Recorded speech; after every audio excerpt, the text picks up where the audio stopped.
Can we read one ayah with correct tajweed, then read its translation and go to the next ayah? Is this the correct way, my sister Hafsa? Again, it's not one size that fits all. Sorry. Everyone has his own way that he finds it closer to his heart. Some of us may read a whole juz'u a day. Okay, I finished my portion of the Quran of recitation. Now I'm gonna read one ayah or one page of the Quran and check it in the tafsir. So I recite one page of Surah Al-Baqarah, read the tafsir of it. Some say, oh, I would like to compare 3 or 4 tafsirs together of the same page. So we put them side by side. Okay, this means this is okay. Now I get a better glimpse and understanding of it.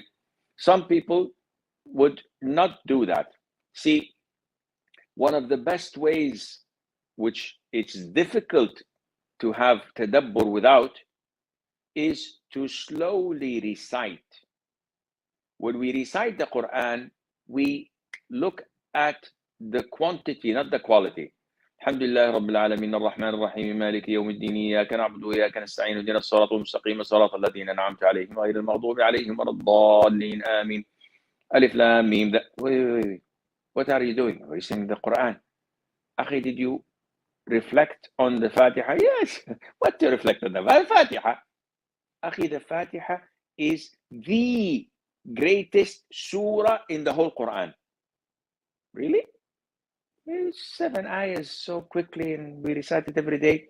What's so strong? What's so powerful? Akhi, Allah says, the Prophet tells us, when the servant of Allah recites the Fatiha, Allah says, I divided the salat between me and my servant.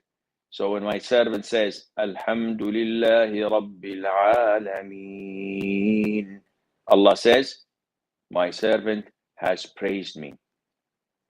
Ar-Rahman Ar-Rahim, Allah says, my servant has complimented me. What is this?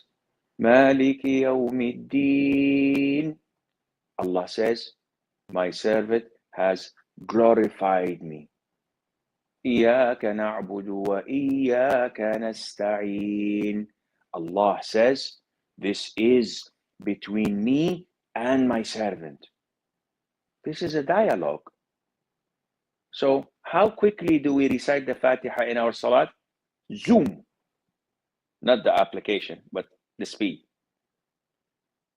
So fast, so quick, we don't ponder upon it.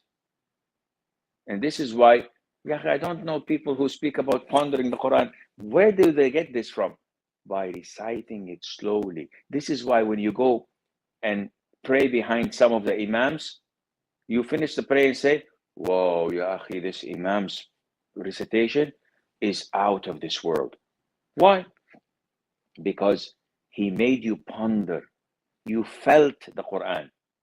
While some of the most famous reciters in the world, the most beautiful voices in the world, they recite the Quran and said, nah, I don't know. Yeah, his voice is beautiful. Maybe if he gives a nasheed, that would be nicely. But I didn't feel the Quran. While someone from the jungles of Africa who recites the Quran, you feel it penetrating your heart like an arrow. This is the thing that we would like to reach, and Allah knows best.